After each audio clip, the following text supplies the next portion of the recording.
Week 12, Thanksgiving football. We've got 3 holiday games Thursday to make picks for. We've got a Black Friday, something that we don't usually have to make picks for, and a couple more to complete our Week 12 six-pack preview and picks coming at you right now. NFL analyst Brian Peacock and former NFL scout Matt Williamson bring you expert NFL analysis every day in less than 30 minutes. Get an inside look into the NFL on the field and in the front office. With elite breakdowns, next-level analysis, and in-depth information only for the real NFL fans. This is Peacock and Williamson, and it starts now.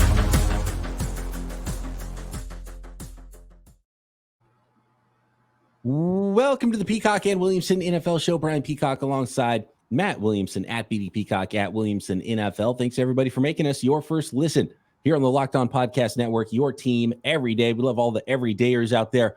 You can be an everydayer. Just subscribe on YouTube and everywhere you get your podcasts. Today's episode of Peacock and Williamson is brought to you by Gametime. Download the Gametime app, create an account, and use code LOCKEDONNFL for $20 off your first purchase. Last-minute tickets, lowest price guaranteed.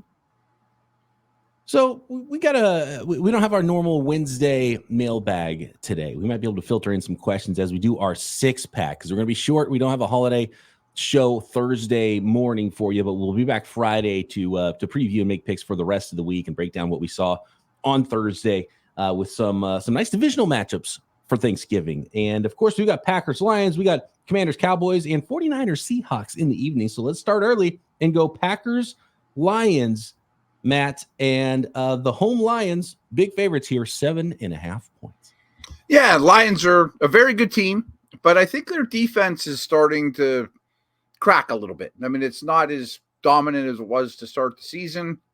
Right when the Packers offense is starting to mature a little bit, Jalen Reed and Love and these young guys playing a little bit better. And I've been impressed with the Packers defense a little bit, more so than early in the year. So with this hook at 7.5, I want it. It's funny. I was talking about some of the players that the Kansas City Chiefs at wide receiver have passed up on the last couple of drafts and how they have just a nondescript wide receiver room. You can't count on anybody. You're not really super excited about any of them. You look at the Packers, and they're kind of the opposite. They have all these young players they've drafted the last couple of years, and there's reasons to be excited about all of them. You kind of know what the skill set is for all of them. A guy like Dontavian Wicks is a fifth rounder this year, and he was 5 at the highest on the depth chart coming into the season for the Green Bay Packers. And he's done a number of good things over the past. Here's this note from Aaron Nagler, who covers the Green Bay Packers locally. Over the last 45 seasons, Matt, Dontavian Wicks, Packers wide receiver, is the only Packers rookie with 3 receptions of 25 plus yards in a game per the Elias Sports Bureau. So we're talking all the great rookie wide receivers that the Packers have had over the last 45 seasons. Dontavian Wicks, the 5th rounder this year, even with Christian Watson and Jaden Reed and Romeo Dobbs and everybody else that's in-house there.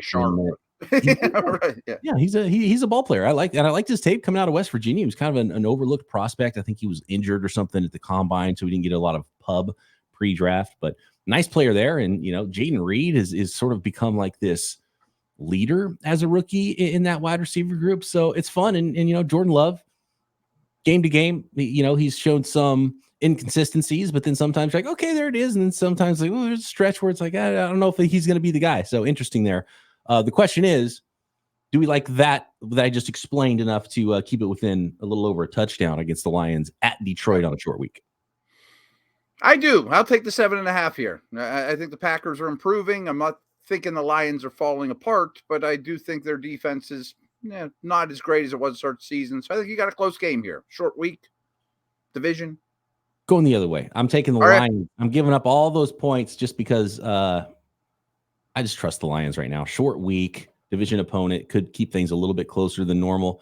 I just like the way that the Lions are playing and the ability to win some ugly games. And I think it's going to be a better Jared Goff we see this week for Detroit. So I'm going to reluctantly give up the 7.5 points, but I like the Lions. They're just a better football team, and I can trust the brand of football they're playing more so than the Packers, because the Packers show you a little something last week. That means they're in for a lull this week. That's what I'm going to project. Wouldn't shock me. I don't trust that team.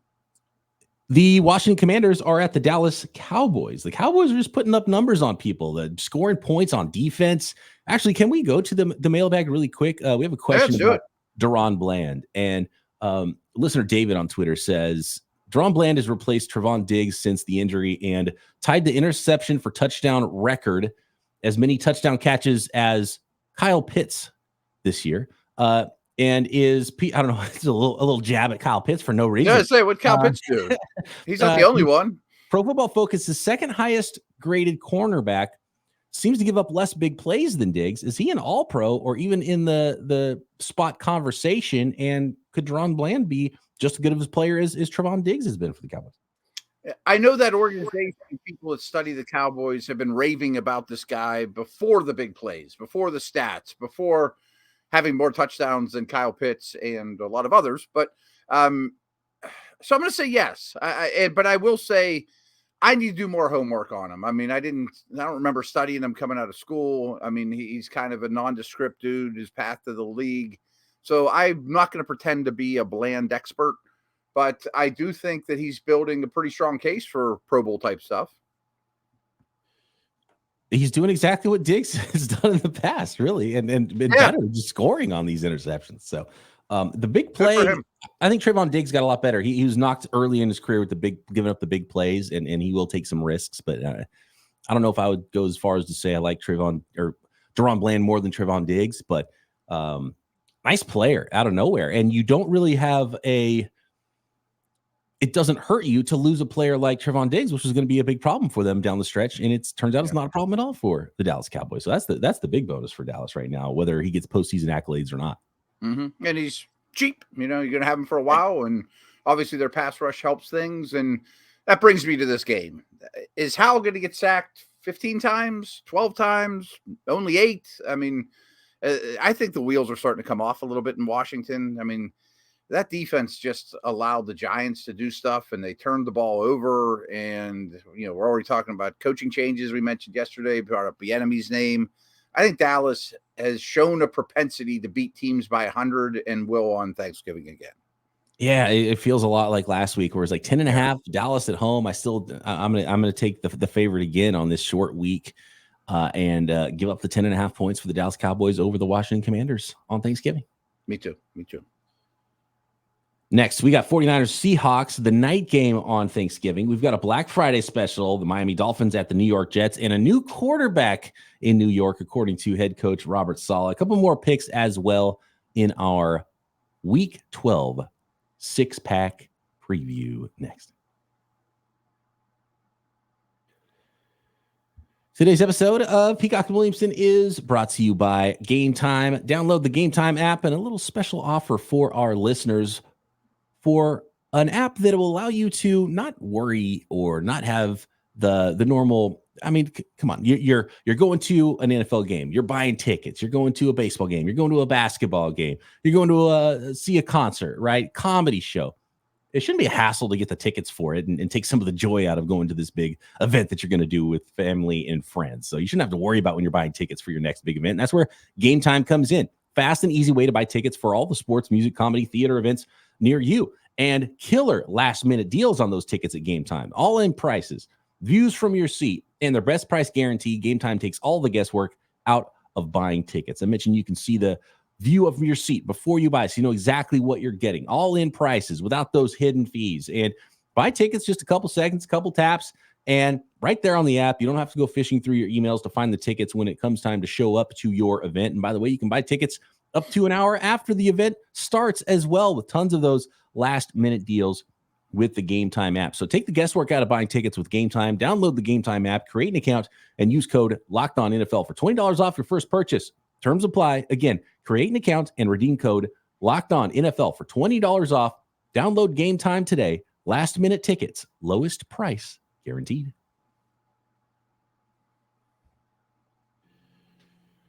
I do want to recommend a new YouTube channel, 24/7. Locked On has launched the first ever national sports 24/7 streaming channel on YouTube. Locked On Sports Today is here for you 24/7, covering the top sports stories of the day with local experts, and Locked On plus our national shows, including Williamson and I, covering every league Go to Locked On Sports today on YouTube and subscribe to the first ever national sports 24/7 streaming channel.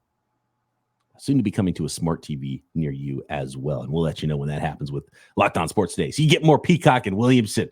Very cool. 49ers Seahawks still up in the air, according to Pete Carroll, whether or not it's going to be Geno Smith. He hurt his elbow against the Rams in week 11. He did come back, finish the game.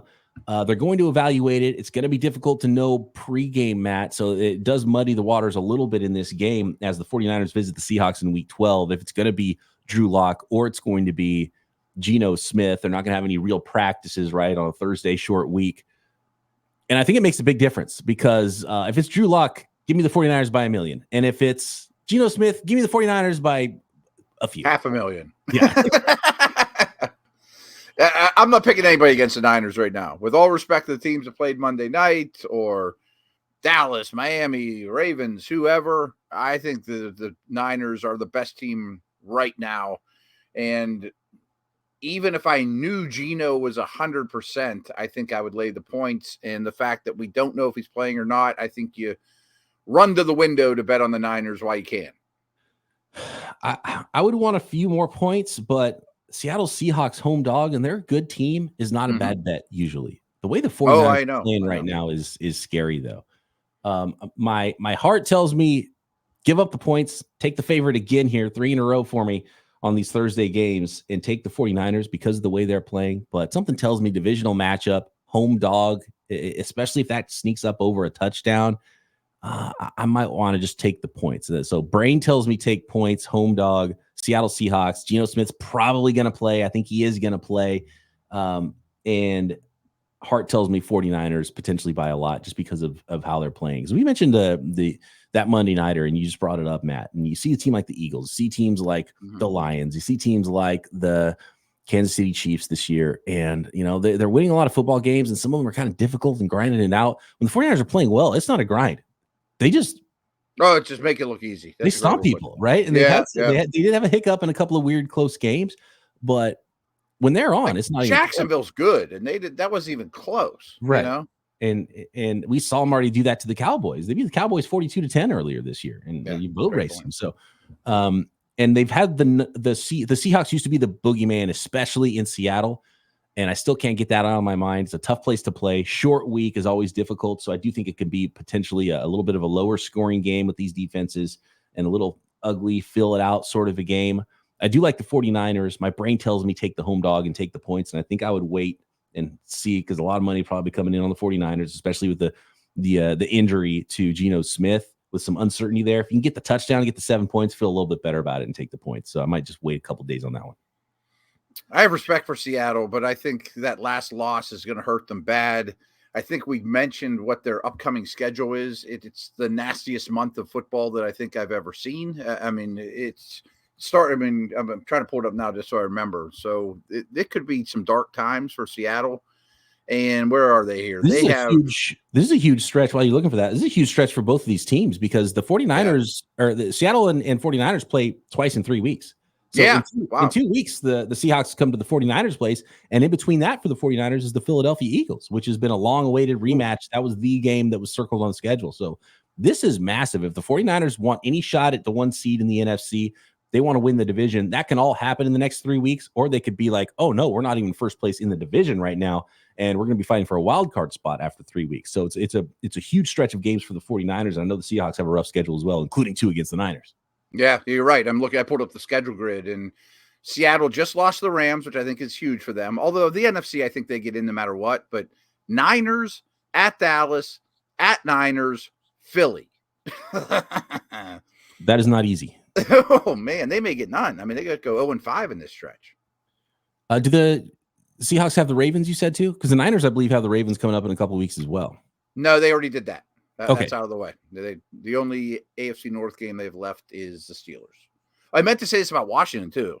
Washington might not win another game either, but I mean, look at this. Like at Dallas, Miami, at the Rams, maybe they win at the Jets, but they got San Fran and Dallas to finish the season. I mean, maybe they're resting starters or something, but Washington is like the hardest schedule remaining in the league. And Washington was like 500 not long ago, right? But they only have 4 wins, I think. So they could end up being maybe they're in the top 5 team. picks. Or right, you're right. Team. That'll get a little bit of a sleeper for that. Interesting, yeah. 49ers Seahawks. Yeah, so I'm gonna go ahead and take the home dog Seahawks, projecting that it gets to 7 points. But I just really like the way the 49ers are playing as well. So I do too. I mean, the 49ers straight up. The 49ers have been front runners, though. So can the Seahawks score early? They're at home, tough place to play. Can you get some points on the board early? That is the one key against the 49ers. Can they do that? It's huge. Trust me, I saw it in week 1. I mean, you get down, it's over. Yeah, that's it. Yep. Black Friday special. We got the Miami Dolphins at the New York Jets. Dolphins on the road. Here's a big home dog for you. What about the Tim Boyle Jets, Matt? 9.5 points? What do you think? This is tough for Robert Saleh because he said there's going to be changes coming after last week.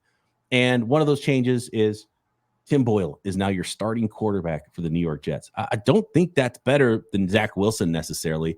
I don't either. Kind of like the Steelers firing their offensive coordinator, Matt Canada. You got to do something if you're the Jets. And Zach Wilson was not playing good football. So if Tim Boyle's bad, you're still just getting bad quarterback play. Yeah, I think you're rearranging the decks on the Titanic, the chairs on the deck of the Titanic as it's going down. I mean, maybe the Jets defense does keep this to 2 scores. So they're very, very good. But I really like how Miami's defense is starting to play. We don't know if a Chan's going to be out there, but we do know they're going to be explosive as could be. In New York, that's usually bad, but could Jets fans be the enemy in this thing? You know, I mean, they can't be a thrilled group on Black Friday. I think I'm going to lay the points, but it's a good number.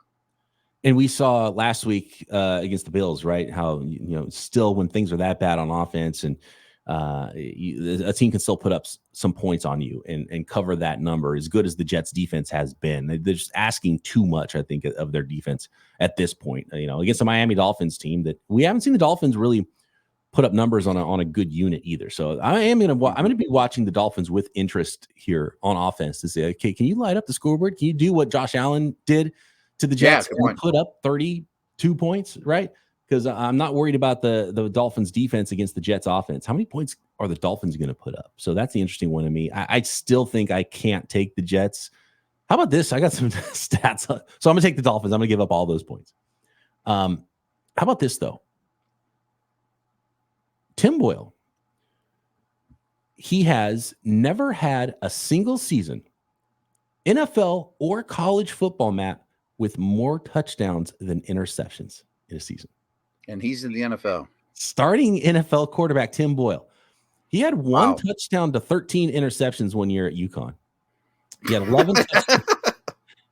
He ended up at Eastern Kentucky for one season, and that was his best ratio, 11 touchdowns to 13 interceptions. So he had 10 more touchdowns added to those 13 interceptions going from UConn to Eastern Kentucky.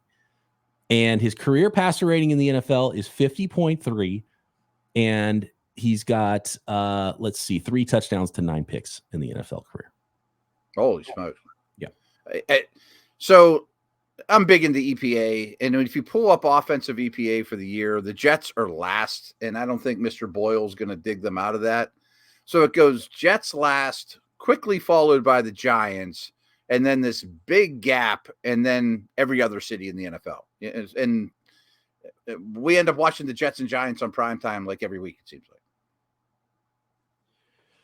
Next, we've got Panthers, Titans, battle of the rookie quarterbacks there. What are we going to see? It could be a fun Thanksgiving weekend game. And the Browns and Broncos. The Broncos favored over the Cleveland Browns. Make those picks and more coming up next.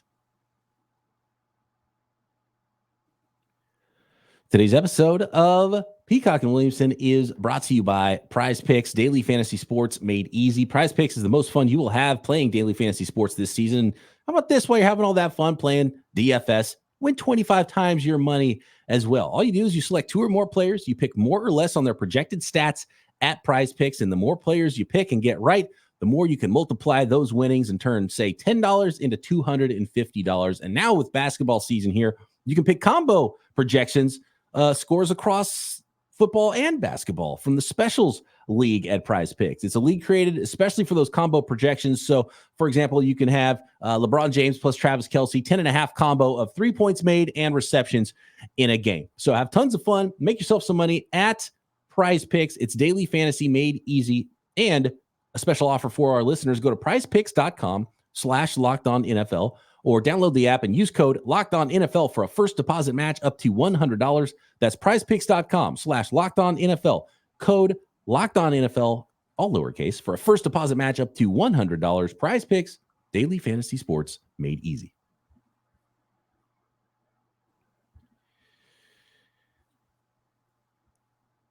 Brock Purdy MVP, Matt? I forgot. I was asked to ask you that question. Somebody wanted me to ask you. He's number one currently. Passer rating, QBR, EPA per play, basically everything.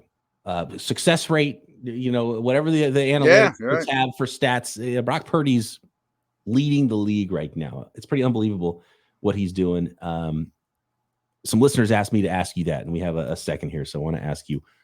I'm glad you did. Because the Monday Nighters we talked about was like, the usual suspects. It's a tougher year for MVP. People are talking about Myles Garrett, not only for Defensive Player of the Year, but for MVP maybe because of what the Browns are doing. And we're going to get to the Browns here next. Brock Purdy, does he have a shot? So I was thinking about this because of our discussion. It can't be hurt. I mean, Mahomes, I think, is still in the running. I think Lamar's fallen off. I had a dark horse vote for Burrow, thinking of what he could become, and no, obviously, I don't think you could give it to Allen, but he's not. He still could make a case if he goes on a run. So if I were to vote today, I would consider Tyreek. I wouldn't consider Myles Garrett unless they win the division. I mean, I think you have to be off the charts to win the division. It's not setting even just up sneak in to the at playoffs. least be a season where a quarterback doesn't win. Could it be a defensive player? I don't know. Maybe. But I think that's extreme. I'll buy it. I'll put Myles Garrett in my top 5 for sure right now. I think he's been that valuable. Yeah, he has been. I also don't know that he's a slam dunk to win Defensive Player of the Year. I mean, Watt and Parsons, and there's some other guys nipping right there. But I'd give it to Purdy. I bet you almost just fell off your chair. I would give it to Purdy today. On Thanksgiving, Purdy's the MVP. I just wanted to hear you say it, and I know some listeners out there wanted to. There's some listeners out there that don't like that don't like certain takes about their team, and they always want to hold our hands to the fire if something's different than what we thought going into the year. And so I think that's why we get a lot of those questions about Purdy for you. No doubt. I was rough on him. I have many, many doubts, and he has been the league MVP to this point. It's almost like, and I don't want to put anything on Purdy, and we're going to move on here, but everyone wants to say, okay, where does he rank? Is he quote unquote elite? Is he this? Is he that? I don't even know. I'm just enjoying the ride. This is so improbable seeing the literal last pick in the draft doing what he's doing, and you just watch him play, and it blows my mind. He's just so good, and you're like, what is happening? How is this happening right now? That's kind of my thought process every time I watch Brock Purdy. It's like, is this really going on? Right. It's crazy. I mean, it's not Brady-esque, but it's Miller Lite version of Brady-esque, Brady Light, Montana Light. That's what I've been to. He just had a perfect passer rating for the first time since 1989 when Joe Montana did it. So that's nuts. Yeah, I'm just talking about the late round pick part, but right. Oh yeah, like Joe was the first pick of the draft. Browns, led by Myles Garrett and rookie quarterback Dorian Thompson-Robinson, are traveling to Denver to face the Broncos. Don't look now. The 500 Broncos are favored at home against those Cleveland Browns. 2.5 points, man. Who you got? Yeah, I'm not convinced that DTR is good enough, but I think this Browns defense is unbelievably good. We just talked about Garrett. They'll keep it close. I'll take the points. I think this will be a rock fight, and that's exactly how Denver wants to play. Denver's offense is better. People don't talk about this. I mean, Wilson's playing fine, but I think Peyton is protecting his quarterback quite a bit too. Not to the DTR level that Cleveland is, but they're not asking much from Wilson. And I think the Browns could expose him. I think Sean Payton's done a good job of trying to coach the hero ball. And I do think that maybe Russell Wilson kind of started to go a little too much into the hero ball category of, moon balls and even when it looks like he's not playing hero ball, he kind of is. He's throwing to his first read a lot. It's coming out quick. Mm-hmm. It's not a high depth of target. And they're just playing some complimentary football there in Denver that they really haven't done for a couple of years. So you like that. I mean, if anything, it's the under. And I wanted to double check. It's like, unless the under is like 19 points, I'm going to take the under. It's 34. So that's, even more than the line. I'm going under with the over under there. Broncos, Browns, 34.5 points. But I'm going to take the points. Me too. And just because I think it could be ugly and low scoring, and somebody wins by a field goal, maybe. The Browns defense is definitely the best unit. They're going to be in under games every week. Mm-hmm. And I know Denver's hard to play, but I still think Browns might be the better team of the two. So if you're going to give me points, I'll take it in a low scoring game.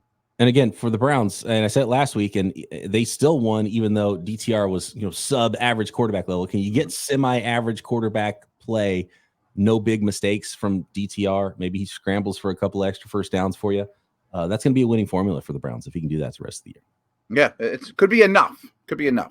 And frankly, the winner of this game, especially if it's the Browns, the Browns probably go to the playoffs if they win this game. I mean, AFC wins are going to be huge for tiebreakers, and Browns keep racking them up. Mm-hmm. And the Broncos aren't out of it if they win. I guess is a better way to put it. Yeah, and 6-5 team all of a sudden in Denver if they win, and that helps them out quite a bit. I didn't think we'd be talking about potentially week 13 and the Browns or the Broncos and their playoff chances this year. Yeah, trade deadline. They're going to sell everybody. They're going to get first pick of the draft. They make out the playoffs. Last one here. Not a bunch of huge thoughts in this game, but it's the Panthers at the Titans. So we get a couple of rookie quarterbacks, and evaluation time for these teams that aren't going anywhere, and these young quarterbacks that have shown some flashes, and obviously a lot of work to do. A lot of weaponry is needed for the future of these quarterbacks, and the Titans are favored by 3.5 at home against the Carolina Panthers.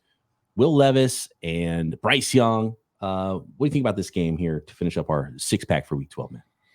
I really don't have much faith in Carolina, but are you looking at 3.5? Is that what you said? 3.5. Tennessee at home favored by 3.5. Yes. I'll take the points just because that half, but I could see Tennessee dominating this game. Henry running for a bunch of yards and still only winning 17-10. You know what I mean? Just slow the last game we talked about. This might be an under game more than anything that you want to take. But the fact that it's 3.5, I could see. But I'm still going to go Tennessee because I think top to bottom they're just a more competitive team, and a better football team, and have a chance at home to run away from the Panthers. And there's nothing you can really trust with the Panthers to go out and go win a football game and put up a bunch of points against the Titans, who can still play a little bit of defense. So I'm going to take the Titans and give up those 3.5 points. Would rather it just be 3. So that's one to monitor if you get that half knocked off of there. But again, that's one to take the under on. 100%. That's big. I don't like the line, but I don't like betting on Carolina. And by the way, all the lines provided by FanDuel, America's #1 sports book. We're not going to have a Thursday show. So programming note there. Hope everyone enjoys their Thanksgiving, enjoys these holiday games, and then Matt and I will be back on Friday morning. We're going to make the rest of our picks for Week 12, and also break down everything we saw from Thanksgiving in those 3 divisional matchups as well. So appreciate everybody out there. Have a great holiday. Matt and I back Friday right here, Peacock and Williamson.